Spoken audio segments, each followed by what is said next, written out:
let's be real. At some point, every man goes soft during sex, but it is about how we react that makes all the difference. Quite often, there is an intense emotional reaction from either partner, but what we're going to show you today is how to do something different. We are going to actually show you to, instead of freak out, manage it like a pro, come back to the situation with confidence, and make it even better than it was before. Yeah, so this is exactly about what to do if he goes soft. So whether you're a female watching this and it's happened to a man that you've been with, or whether you're a guy watching this and you freak out because it's happened to you, this is going to be a very interesting video. We decided to talk about this because it is a topic that is often avoided, yet it happens to most of us. So it's really important that we actually normalize this and share what to do. So in this video, Dr. Tangie and I, we're going to be sharing our personal experiences of when this has happened. Both going to be getting into the details here and sharing the raw and real experiences, why this happens, and then also what to do about it. So first of all, I will ask Dr. Tangie to please introduce yourself. Hi, I am Dr. Tangie. They call me the doctor. I am a board certified clinical sexologist, sexual health educator, and surrogate partner therapy facilitator. And this is all I do. I am actually a specialist in male sexual health. So this is among the concerns that I hear from men every single day who come to my practice with the eternal concern about their performance and what accompanies it, which is the performance anxiety. So I am actually very happy, Shay, that we're going to be talking about this because this is a question, a concern, a worry, a fear that plagues men. Yes, very true. And I'm Shay. I'm a men's coach. I specialize in helping men overcome erection challenges and sexual performance anxiety. So I've worked with guys in every continent around the world, apart from Antarctica, to be able to help men fix sexual performance anxiety. And why this started is because I experienced it myself. So in this video today, especially talking about what to do when we go soft, I can absolutely talk about this from firsthand experience. By the way, if you like what we're saying today, if you want to check out a bit more of either of the channels, you'll find the link to our YouTube channels in the details section below. We don't talk about this enough. And the problem is that, at least from clinical experience, guys come in and they don't know that this is actually normal. They don't know that this happens to probably most men in the world, especially after a certain age. And regardless of whether or not they're excited, they're in love, they're aroused. So there's a lot of mystery around this topic. And I really want us to bare our souls, be very real and very authentic when talking about this topic, because I think it's going to help a lot of men, but also women who do not understand when this happens to men, and they need to hear this message. So the very first time, I've never actually spoken about this before on YouTube. So the very first time that this ever happened to me was actually the first time when I went to have sex. Now, this was a bit of a, I think this happens actually with many guys because we feel quite nervous. We've never had sex before. It's the first time. It was in a bit of a weird scenario where I was around a friend's house, and then I say it was unfortunate in that moment, but actually it was like, thank God, because I didn't actually really want to have sex with that person in the moment. My friend's mum basically almost walked into the room, which interrupted the whole thing. But right before that happened, it was just not happening. Like I was not able to get hard. And it was kind of a godsend actually that my friend's mum interrupted, because it meant, okay, that could just be cancelled. So that was the first time. But I think the reason why I mention that is because I think it's normal. We can often, as guys, think back to the first memory of when we had sex and things didn't go to plan. And I thought it was important to mention, because this is where some of the seeds can be planted around what if it happens again, it happened the first time. So sometimes guys experience it from that moment onwards. And certainly guys that I work with, some of them can feel like sex has just never gone to plan. for them from the very first time. So I think it doesn't really take much for us to get into our mind that we have a challenge around this. But for me personally, that wasn't my stories. And from that moment onwards, it was always a problem. No, there were many years of everything being fine, and then as I let's say as sexual performance anxiety started to take its toll, then this started showing up a lot more regularly. So there are many different examples that I could share, but I chose the one that was the most intense of when this happened, and it was actually in a threesome situation. So the pressure felt triple, triple the amount, and I literally just couldn't get hard, and I was so I felt many emotions in that moment. I felt totally ashamed. I felt like I'm trying to like put myself back there right now. I felt like, oh my God, I've got to, like, I need to get my shit together. I need to just calm down. I need to figure out what's going on so that I can just refocus. And I was making up the excuses of like, I just need to go and get some water, or I just need to go to the bathroom. And literally nothing was going to happen. Nothing was changing. I felt like there was absolutely nothing going on down there. And I was just so embarrassed in that moment. I felt like I just wanted the ground to swallow me up and just to be out of that situation. And so, yeah, I don't think there's many other words to describe that apart from embarrassing, awkward. I didn't know what to do. I didn't know why that had happened. I felt so out of my comfort zone, and I just wanted to like run away from the situation, and I couldn't because it was in my own apartment, so I couldn't run away. But it was just, it's really awkward and embarrassing. Wow. Well, Shay, you said something that I have heard so many times before, and it is the first time of the sexual debut for guys. So let's start by saying that we don't have positive models about what a sexual debut should look like. So when we are going to have sex, or we envision sex, we envision a story of prowess and success and pleasure and bliss, because that's what we see in the media.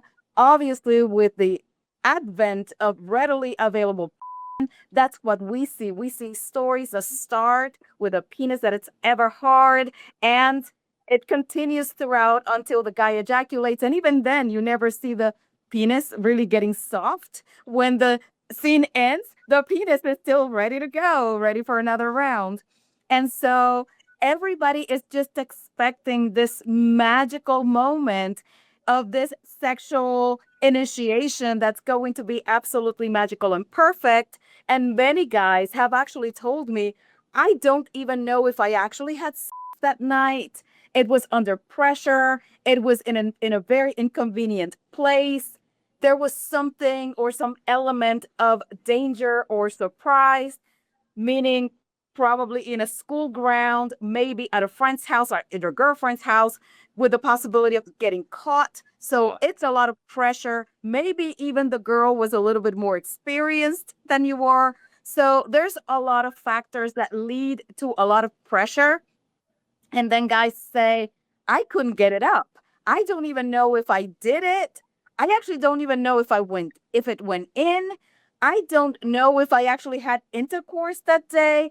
Maybe they did ejaculate, but the penis was soft, which is probably another conversation we should have, that you can ejaculate and still be soft. And so there's a lot of doubt and mystery around these kinds of events when they happen. But then when you know better, like with your second experience when this happened, you were still under a lot of pressure. There's other people. You have to come in and perform. You are the superhero of the story.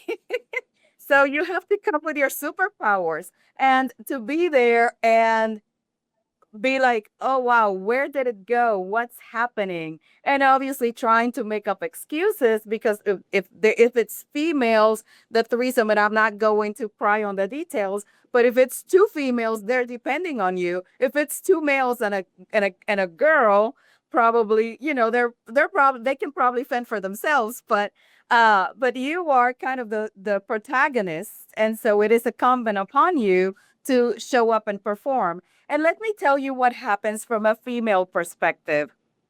The first time I actually had sex with somebody who had a soft penis, it was a totally different experience.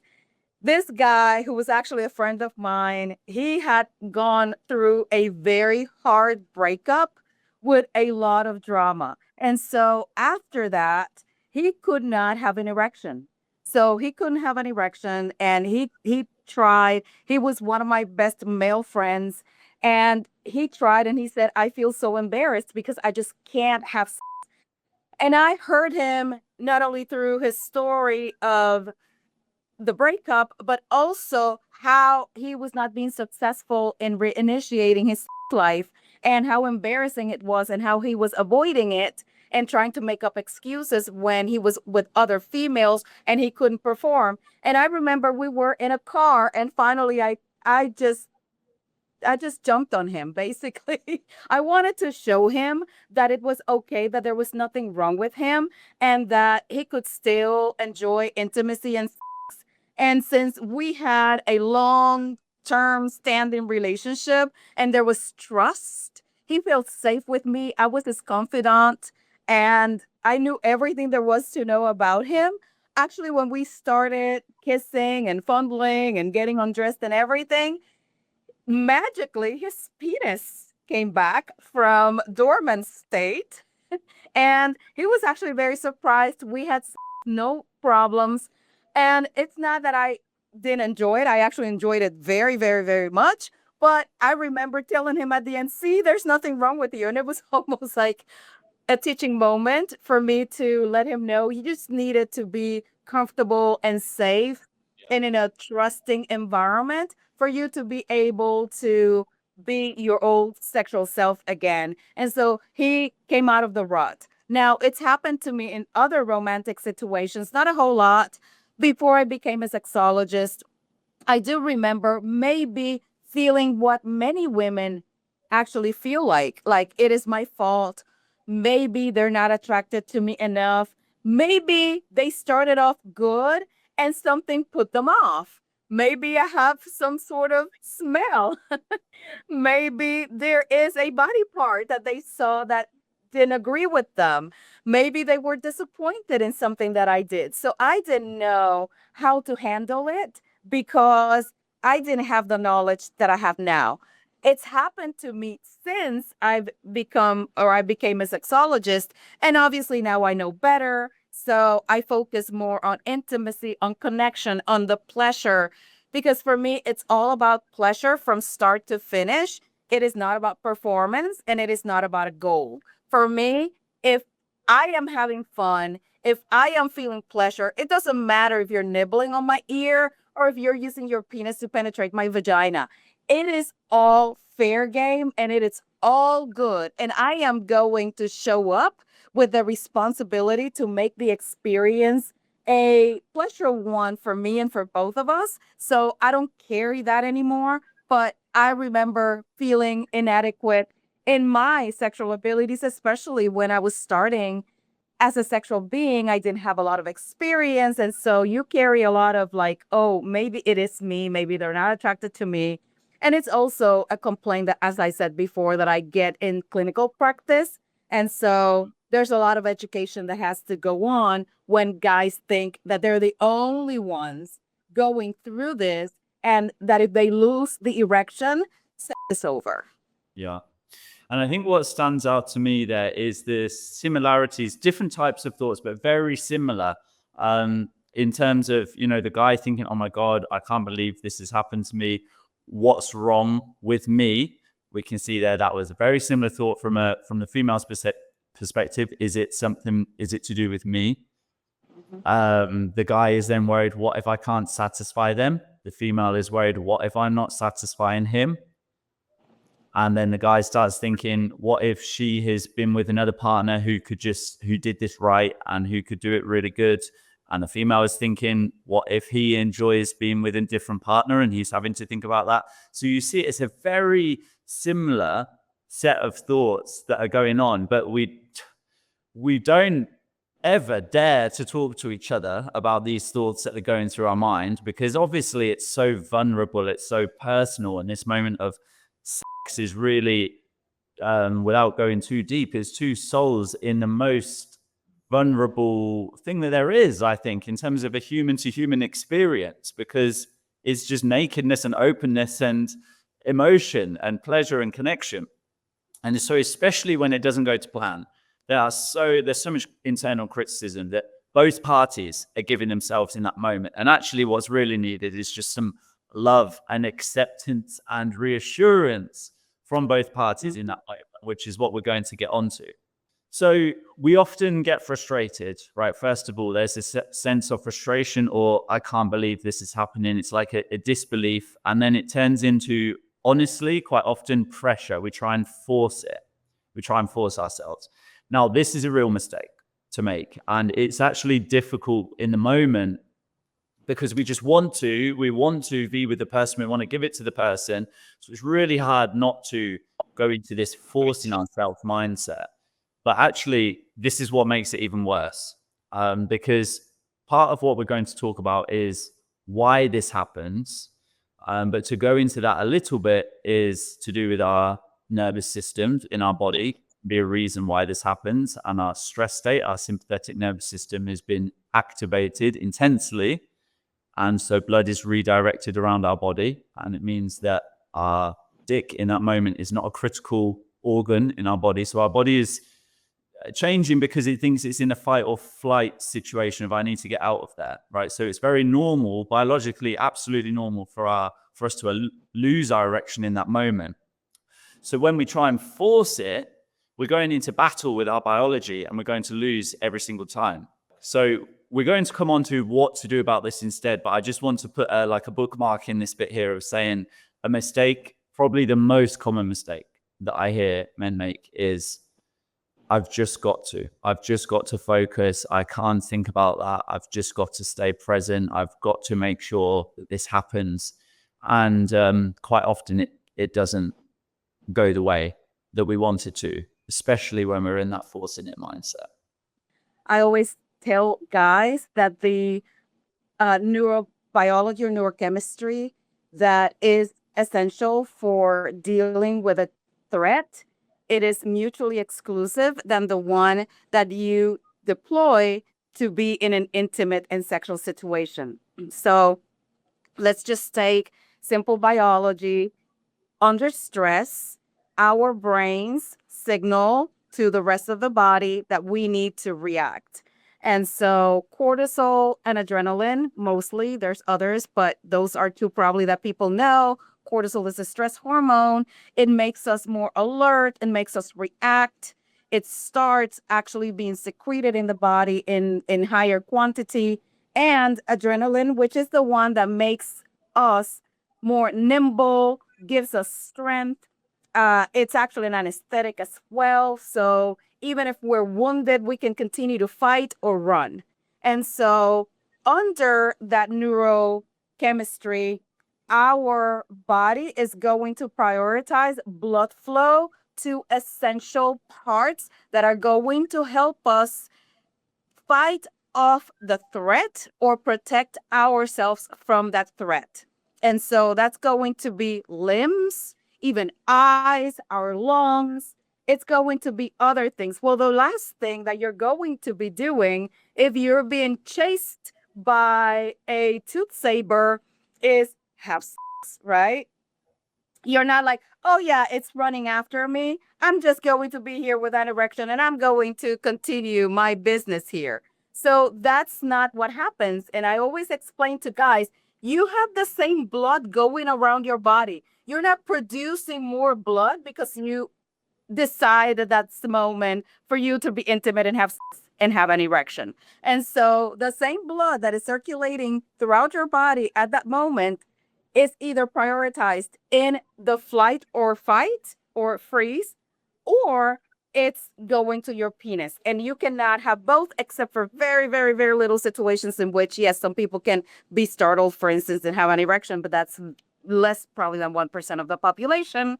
For the vast majority of us, We cannot. And so when we're having sex, we have other neurotransmitters and hormones that are being deployed, and those do not mix. So when you are under duress, under stress, distressed, scared, anxious, you cannot have an erection. You cannot feel aroused. You cannot feel at ease because it's not safe. Your brain is telling your body it is not safe at this moment to sit back, relax, and enjoy the ride. It is not safe at this moment to have this female, maybe in cowgirl position, doing me right now because I am all freaking out. Now, guys say, but it's a girl, but it's my wife, or it's my girlfriend, or it's a whatever. And I say, yes, but for your brain, that hasn't evolved really to differentiate between the tooth saber and the beautiful girlfriend that you have in front of you.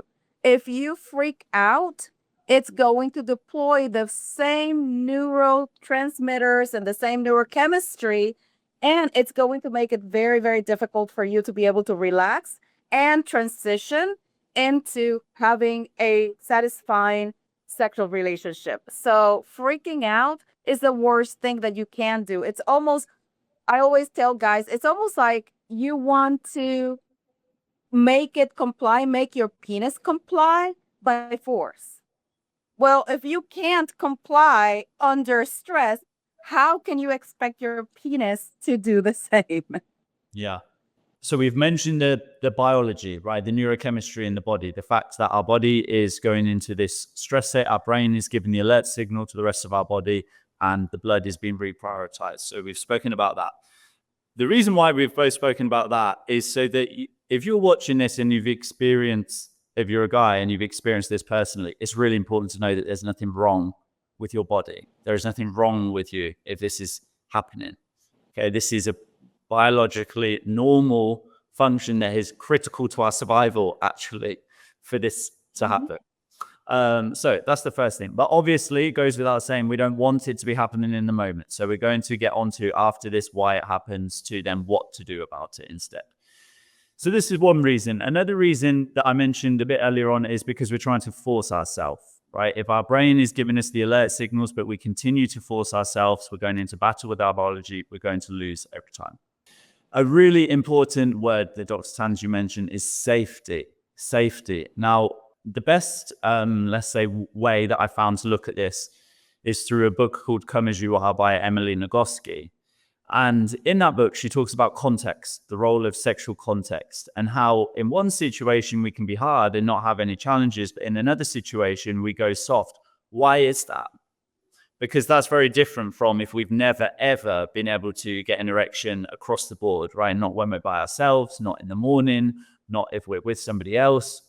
That's a different story. But if there are times where we are hard in the morning, or when we're jerking off by ourselves, we're able to get an erection, or with some partners we've got hard and other times we haven't, then there's a broader set of circumstances that's going on here. And I want to keep it fairly simple, but the thing that Emily talks about is, what is the context in which we're having this moment of intimacy?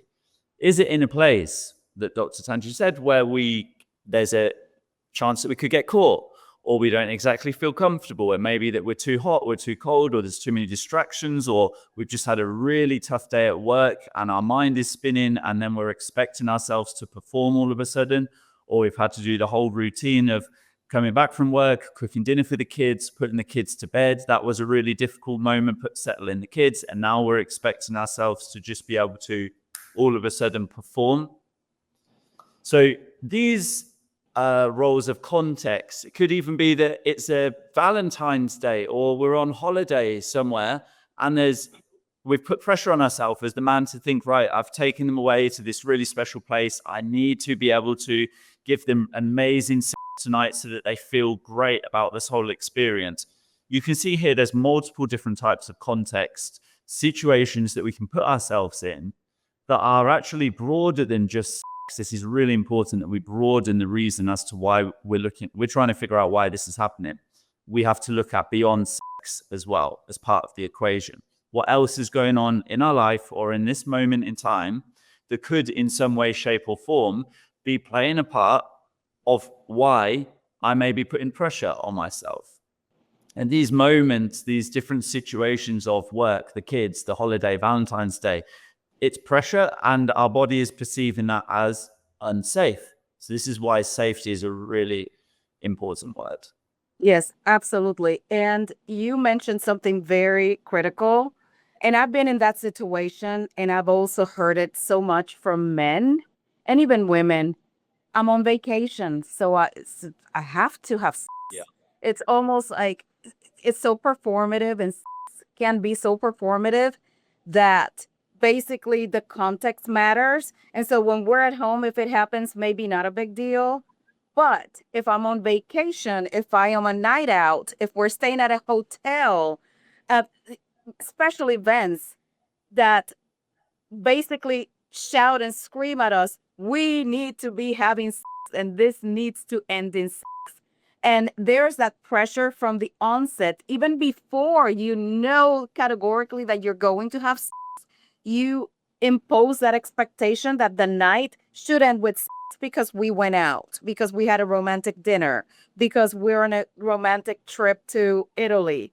And so that expectation can be so high that you're setting yourself up for failure even before you finish the night, just because of the performance anxiety that expectation is going to elicit. And you don't know it, but you're basically prepping, and you are, as with each passing moment, hour, that performance anxiety continues to increase, and you go into the situation already worked up, already in high gear, already thinking this must go well. Otherwise, I am a failure. And that's a very, very high standard to chase. And it is very important to not blame. And that's what we're also trying to say today. Instead of blaming, finding solutions and giving people tools to manage these kinds of situations in the best way possible. But I made a video about all the reasons, or all the excuses that guys make when this happens to them. And so when they lose the erection or they can't have an erection, and one of the excuses is, oh, it is her fault. Yeah. And so she is not either well groomed, she has a nasty personality. I've heard that. Well, she's not a pleasant person to be around. And so basically, context again, if you are in a situation in which you feel like you cannot be authentic, like you're not safe, you cannot trust the other person, you're in conflict with the other person, and you have made choices to be in a relationship that is not really meeting your needs, in which you cannot unleash and be yourself, it is very hard to, again, be having erections under those circumstances, surrounded by that context. So we also have to be real, and we have to have that inner dialogue in which we take responsibility for this, and we see the context under which this is happening. We see how we are contributing to this, putting pressure. And here, talking from a female perspective as well, if this happens and I make you feel like, well, there's something wrong with you. Well, obviously, it's not me. I'm ready. So this is all you. And I start criticizing, and I start blaming, and I develop a negative attitude towards it. Then that's also setting yourself and myself up for failure. Couple of things that guys have shared with me in terms of reactions have been, oh, is that it? You know, from the female's perspective, female reaction saying, is that it? Or is it because you're not attracted to me anymore? Right, which obviously increases the pressure. And also from the guy's point of view, I've heard, you know, she didn't smell in the way that I liked, or she didn't articulate her words very well. This is all things that I've heard. Or if she doesn't accept me for this, then she's not the right person. Okay, why do we say this? Why maybe the guy saying things like this and why the female may be saying things like this? And this really comes back to this blame word. But why are we doing that? Because I just want to normalize this. When we're experiencing this, as we said, this is a highly vulnerable moment. Sex is vulnerable as it is. Then when it doesn't go to plan, it's vulnerability times 100. So in that moment, we want to externalize the pain that we're feeling and push it onto somebody else, to blame, because we don't want to feel the discomfort of our own pain. And this is where we come into more of a mindset game here. We don't want to feel the discomfort. This is my belief. We don't want to feel the discomfort of our own pain. And so we look for opportunities to outsource, to externalize, to push that pain and blame and shame onto other people. If they weren't right, or if they don't accept me for this, they're not the right person, or is that it? You know, these types of harsh voices of criticism is because ultimately we don't want to feel the level of difficult emotion that's come up in that moment. And also the fact that nobody's really shown us how to do that. This is a different topic, but how to work through these situations is what we're going to come on to. And part of that is learning to realize in that moment, yeah, it sucks. This isn't ideally what we wanted to happen, but it's also absolutely not the end of the world in this moment. There's plenty of other things that we can do right now. Another thing that I wanted to mention is, why does this happen? So we've spoken a bit around why this happens, but a couple of points that we haven't covered yet.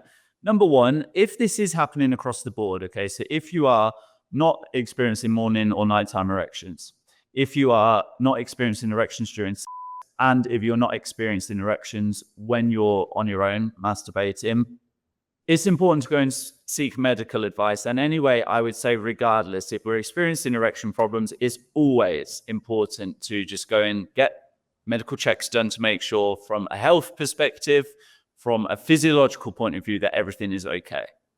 Most of the times it is. This is definitely my experience. Most of the times everything is okay from a body point of view, and it's more of a mindset game that we need to work through here. But it's important to do that, especially if we're experiencing erection challenges across the board, all of those scenarios. The other bit that I wanted to mention, though, is let's imagine that we're not talking about that, experiencing erection problems all the time, 24/7, that we're talking about there's the occasions where we go soft. Two scenarios that often come up with guys when I'm speaking with it, because I think we often give ourselves false expectations, like what you said, Dr. Tangie, around what we have access to watch online, and that the dick is always hard. We never even see in any of these movies the dick being soft at the beginning and then going hard. It's just immediately hard, ready to go. And like you said, even at the end, ready for round two. So we have these unrealistic comparisons.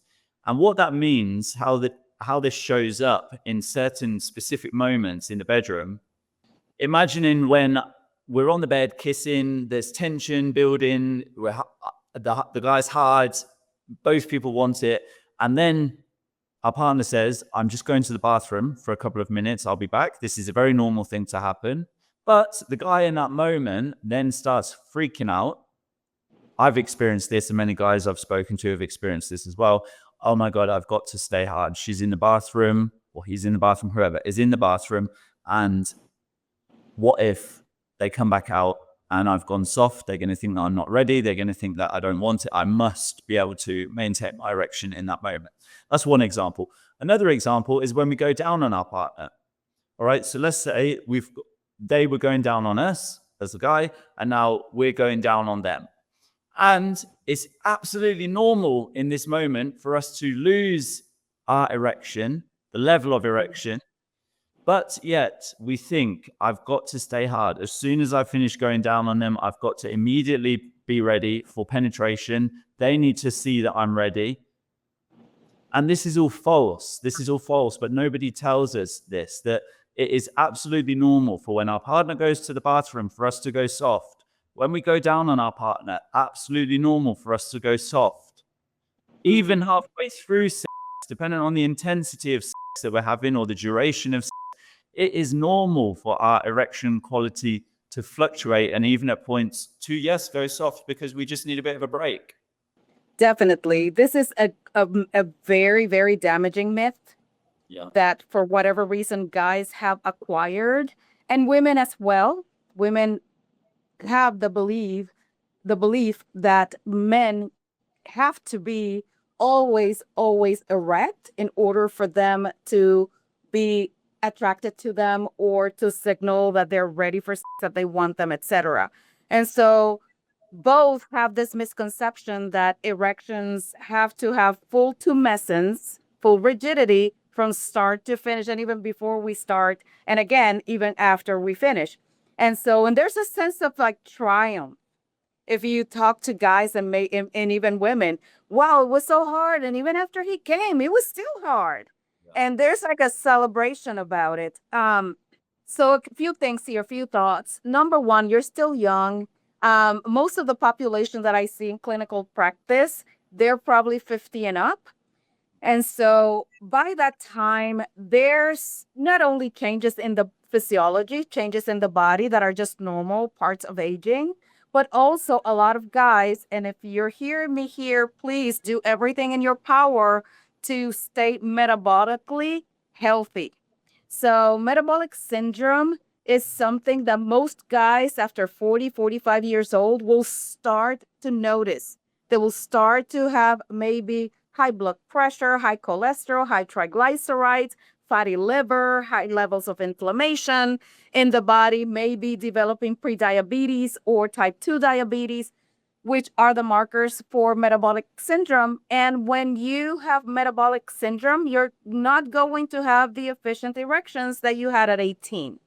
And usually I would say, I don't know, maybe 80% of the guys, maybe more, will develop some sort of metabolic challenge when they age. And so also pelvic floor muscles, which is maybe another conversation. I don't want to get too technical here, but the pelvic floor muscles are the structure, kind of, I call it the scaffolds or the foundation even. And they support your reproductive organs and your internal bowel or and lower bowel organs.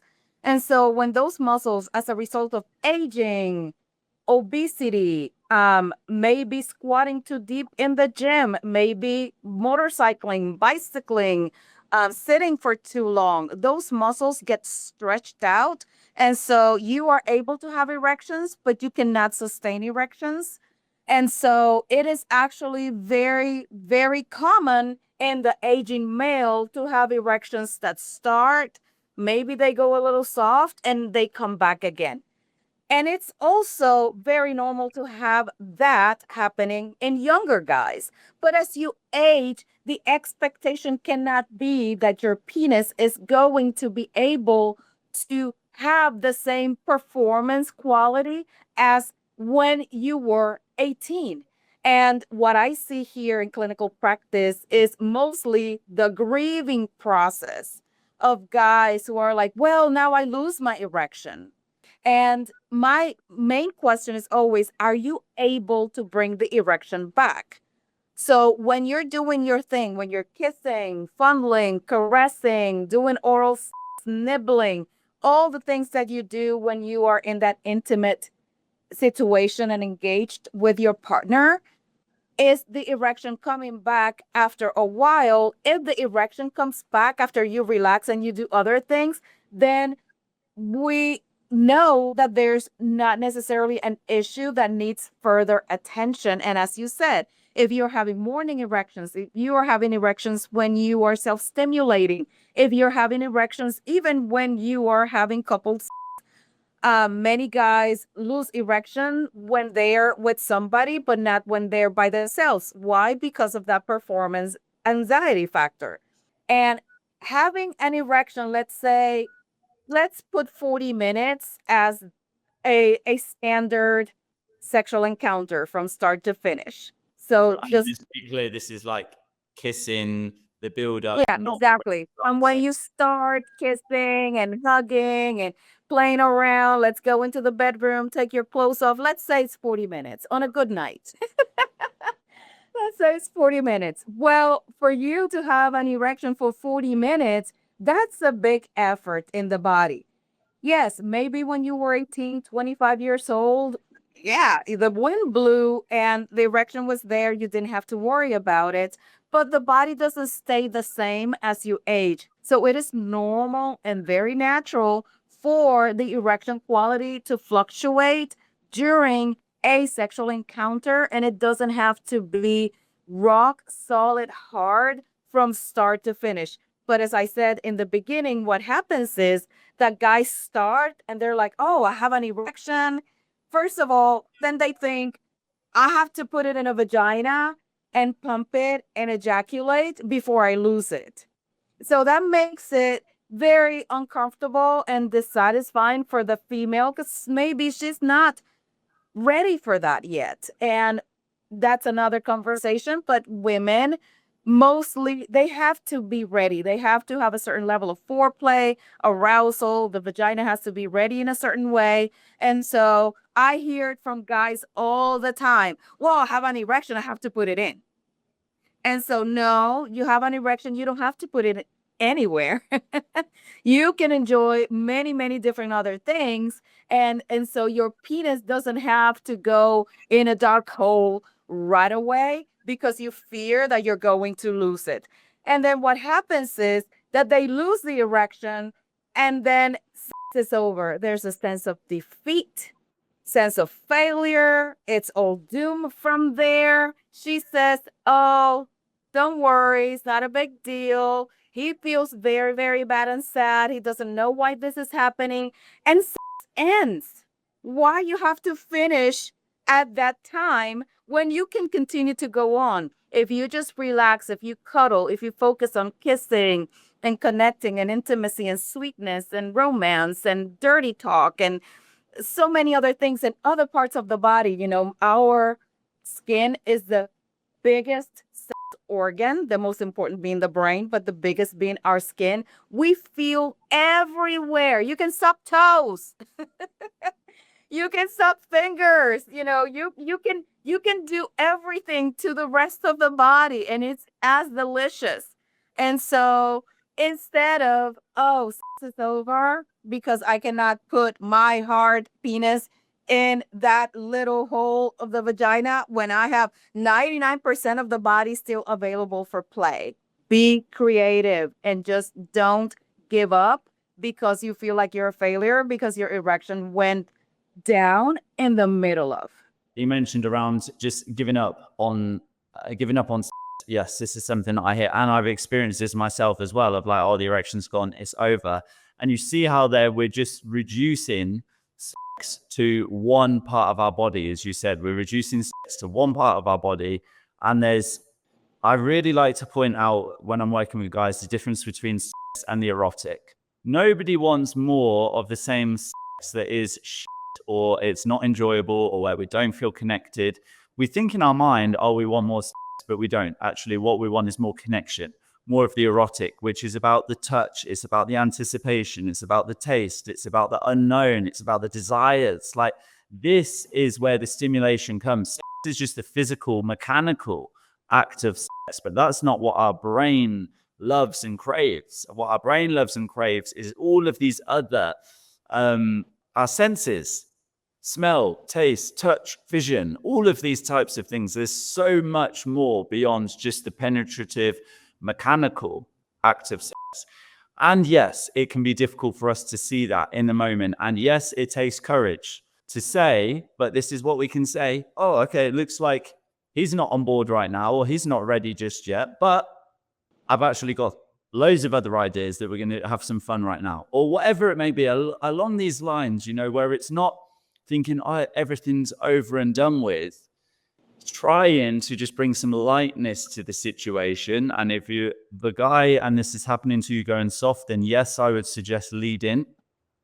If the female is able to lead in this situation, that's amazing as well. But as the guy, I would say to take ownership of this and to know that it's okay especially for a female, there's still so much more pleasure that you're able to give, considering that a female orgasm doesn't even happen from penetrative sex anyway. It's clitoris, as we know, that there's still, well, okay, not in all scenarios, but in general, there's still so much more that we're able to do. That when we reduce it to just the fact that we're not able to maintain an erection and it's game over, I feel sad for our bodies when we do that, and for our brain, because it's like there's so much more fun we're able to have in that moment. And some of the most wholesome moments or most fulfilling moments that I have had, when I think about those memories, it's not even really about, oh, it was just really good sex. It was about the connection. It's about the chemistry. It's about how I felt to be held or to hold that person, is how I felt with the words that we said to each other. This is the erotic, right? And so when we are in that moment of being highly frustrated because we've gone soft or because he's gone soft, and we think that's it, it's game over, we're really, really limiting ourselves to a tiny slither of the sexual spectrum of what we're able to experience. And we're able to do a better job than that. We can bring some lightness to the moment. How do we know if it's performance anxiety? For me, I believe it's generally if we have the types of thoughts of, I call them the what if questions. What if it happens again? What if I'm not able to get hard? What if I can't satisfy them? What if they leave me because of this? If it feels like we're overthinking and these questions are going around in a loop in our mind, and we want to get out of our head, but no matter what we're doing, we just feel like we're stuck in our minds. If we're thinking about it either days before or moments before intimacy with the other person, and we're picturing it going wrong in our minds, and then we're doing this back and forth of imagining ourselves being a sex god and then imagining things going to shit, and we're sitting on the end of the bed with our head in our hands because we didn't know what to do, we picture the person leaving us. Even if we're experiencing things like an increased heartbeat, a rapid heartbeat in the moment, or sweaty palms and feeling nervous, these are all signs and signals. It's different for each guy, but on the spectrum of performance anxiety, I would say these are all signs or signals that what's going on is more of a mindset issue as opposed to it being a physiological issue. Yes, absolutely. I tell guys, if that's called rumination, when you have those thoughts and they're racing and racing and racing, and you're kind of not able to get rid of them, especially prior to going into the situation. So performance anxiety, if you have those ruminations or those thoughts that are racing and that don't stop, you have a sense of doom and failure even before you start. You imagine the worst case scenario happening. As you said, she's going to leave me. She's going to think that I'm not in love with her. She's going to think that I'm not man enough. If you avoid the situation, that's something that we haven't talked about, but there's also a lot of avoidance that sometimes happens around sex just because we have this sexual performance anxiety based on going soft in the middle of, and it leads to us saying, well, I'm not even going to try, making up excuses for not having sex, or even starting sex and then making up an excuse. Maybe I'm too tired, I'm too stressed, maybe we'll do it tomorrow, not right now, I'm not really feeling it, I had something big at work. If you're having all of those things, besides, as we mentioned before, you can have erections by yourself, and from start to finish have an erection until you ejaculate or orgasm, which are not the same processes, but usually happen at the same time for guys. So if you're able to do it by yourself, maybe if you're able to do it with some partners and not others, if you're still having physiologically erections in the middle of the night, in the morning, throughout the day, then we definitely see or can assume that that's sexual performance anxiety rather than a physiological issue that you have. So what to do instead of they're just giving up and game over, or instead of, as Dr. Tangie said, they're avoiding intimacy altogether because we don't want to deal with the embarrassment or the shame. I think the first thing that I would say from my side of things is easing off these false expectations that we must continuously stay hard, right? There's going to be different bits of advice that I give here, but easing off the expectation of, if my partner goes to the bathroom, I've got to stay hard. If I'm going down on them, I've got to stay hard. These moments where we apply pressure that's just wrong to ourselves, right? If wrong is in based on that's not actually what would happen in a real life scenario. Maybe in a film it's what we see, but not in real life. Okay, the second thing that's linked to that is knowing that it's absolutely normal throughout the duration of kissing, the build-up, intimacy, foreplay, oral sex, penetrative sex, afterwards. It is normal for our erections to fluctuate all the way from semi or soft, semi, hard, back to semi, back to soft, back to semi, and hard again. This is normal, and it is okay. All right. So instead of freaking out in that moment, it is helpful to say to ourselves, oh, actually, that's okay. And let me just, instead of trying to go into battle with ourselves, I've got to stay focused. I've got to stay in the zone. You see, when we're doing that is we're just thinking about ourselves. It's me, me, me. So like me show when we're doing that. But let's take that as a moment of, oh, that's okay, this happens, but actually I'm just going to build things back up with my partner and reconnect with them. I'm not going to freak out about this all of a sudden. You know, sometimes children fall over and then they look back at their parents to see, what's my parents' reaction? And then am I going to cry? Are they going to cry or freak out? Or are they actually just going to laugh and get back up and carry on playing again?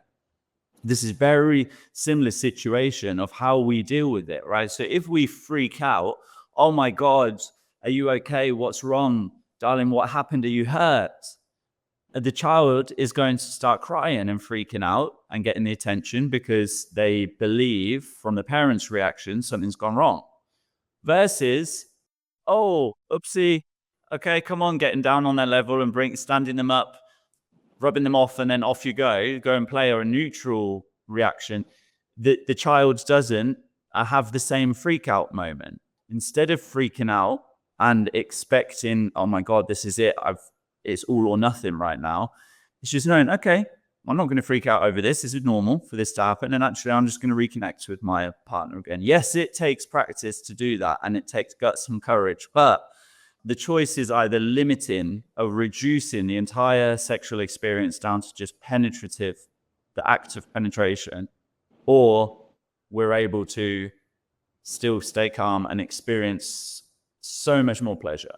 I actually have made a few videos about it. I have some articles I have written about it with like the 25, 30 things that you can do without an erection. And I'm sure that I haven't covered all the possibilities, but the one thing that you have to remember is women don't want erect penises. Women want capable lovers. Amen. And for you to be a capable lover, you have to be creative. You have to use your imagination. You have to bring playfulness. Women depend on our clitoris to be able to get sexual satisfaction. And so, whether your penis is erect or not, actually, we can continue on and you can continue to feel our vulvas, our labias all over you. We can have orgasms on you without your penis being in our vagina. One of my colleagues says, fingers don't go limp. You can still use your fingers. You can use your lips. You can use your tongue. You can use your mouth abilities. And you can use that all over. I want my partner to show my whole body attention. I want my partner to kiss my lips. I want them to kiss my ears, my neck, the back of my neck, my breasts, my belly, between my legs, like my inner thigh, the back, my back. Actually, I love my back stimulated. I love my back caressed, kissed, nibbled on, scratched. That's very erotic. I want my partner to whisper whatever comes to his mind in my ear, and that's super, super, super hot, and that can get me to frenzy. If a guy said something along the lines to you of, okay, maybe that part of me is not ready right now, but I'm about to show you what the rest of my body can do to your body. Would you find something like that hot? Oh my God. I mean, you just said it. And I'm like, okay, love it. Bring it on. I actually had a relationship in which he had to take breaks after so many minutes, not necessarily because his penis was going soft, but because he needed to like regather himself, maybe cardio. He got a little tired and fatigued and he needed breaks, and he would tell me, and this is the first time that ever happened to me. He was in his mid 60s. And so he would tell me, honey, I need a little break. It's going to be a few minutes. Everything's okay. And he would just lay beside me and he would continue to touch me and talk to me. And I would continue to caress him. And it was actually a good breather, right? It was a nice break. We think it has to be fast and furious from start to finish, and it doesn't have to be. It made more interesting because we were always like building up and then kind of letting it settle a little and then building up again and letting it settle. And it made for longer sessions and it made for more delicious sessions because when we got to the orgasm, to the climax, it was so anticipated. We had been playing with it for so long that when it happened, it was like the most beautiful and intense explosion. Well, in my case, I mean, I don't need to wait for that because I can have orgasms from start to finish, and a lot of women can. So, for guys out there, also don't feel sorry for us. There's a lot of us out there who are multi orgasmic, and so we can have orgasms. And so if you're thinking that you're disappointing us in any way, now you're probably thinking that you can disappoint yourself, but we are fine. We're having our fun. And again, it is about paying attention to the whole body, really using the mind. I love like role playing, for instance. If you're role playing and you're like, yeah, I'm a sexy cheerleader in your head. Okay, well, let's play it out. Let me sit on your face for a while. And you don't require a hard penis for me to sit on your face. Exactly. From my side, if you're a guy watching this and you are experiencing this, so if you're having or in the build up to and then going soft, the first thing, as I mentioned, is to reduce the pressure that you're putting on yourself, particularly around false expectations. So it's very easy to just say, oh, stop overthinking or reduce the pressure. We have to know how to do that. Okay, it's not just that we can press a button and all of a sudden we stop overthinking. No. But what I mean when I say reduce the pressure is these unrealistic, specific scenarios when our partner goes to the bathroom or when we go down on them, to stop thinking that we have to be hard all the time. Because if the person's not in the room, or if we're not being physically stimulated in the right way, it's in the same way, not in the right way, in the same way, because we're doing something else, that's normal that we're going to go soft. It's just a fact. And so instead of the freak out, it's about just reconnecting, building things back up. I love the example that Dr. Tangie just gave around when the partner said, everything's okay, I'm just going to take a break for a couple of minutes and we're still going to be connecting with each other throughout that. That's beautiful. The other thing I would say, if you're experiencing this, is to not let this go on and on and on. Like how many months, how many weeks, months, or years do you want to just continue for this going on without speaking to somebody else about it, to get the right set of tools, whatever that set of tools may be, to be able to get this sorted? Okay, you're not alone with this. Many, many, many guys experience this at least once, but at multiple points. Mm-hmm. And so if this is happening for you and if this is impacting your sex life and how you feel about sex, then it's important to talk to somebody who gets it. Because then, yes, okay, although it might feel a bit uncomfortable to have a conversation, the alternative is that this continues. We feel like we have to give up on our sex life way before we even have, like in our 30s, 40s, 50s, 60s, 70s. We don't even need to be thinking about giving up on our sex life. Mm-hmm. There is no expiration date for our sex life. And there's certainly zero expiration date for the erotic. So instead of thinking maybe this is it, or just sitting behind the safety of a screen watching videos, and I'm saying this with love because I was in that place for years as well, just not wanting to talk to anybody about it and just reading things and watching things and convincing myself that, oh, maybe it will go a bit better this time, or if I can just figure this bit of information out, then I should be able to get it sorted. How long do we want to tell ourselves that for? And for the sake of having a conversation that feels sometimes, yes, a bit uncomfortable, but then in the long term, or even at the medium term, being able to just get this sorted so that it's not a challenge anymore. I would say that is the very best thing that I can say to you to take from this, reducing the pressure, but then also just taking ownership and having a conversation with somebody about this.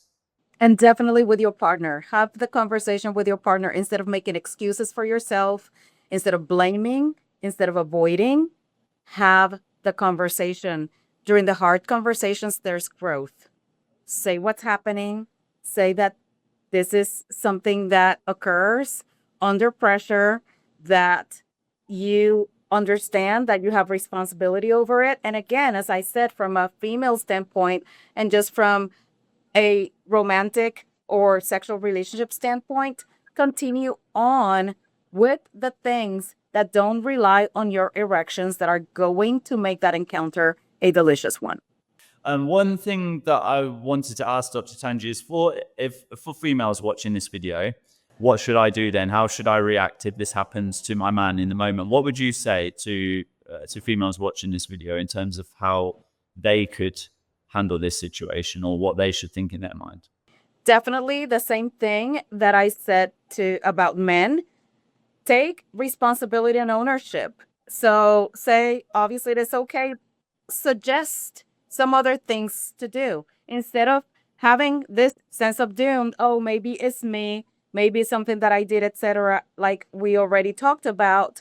You take ownership and responsibility and say, it's okay. We can do this instead.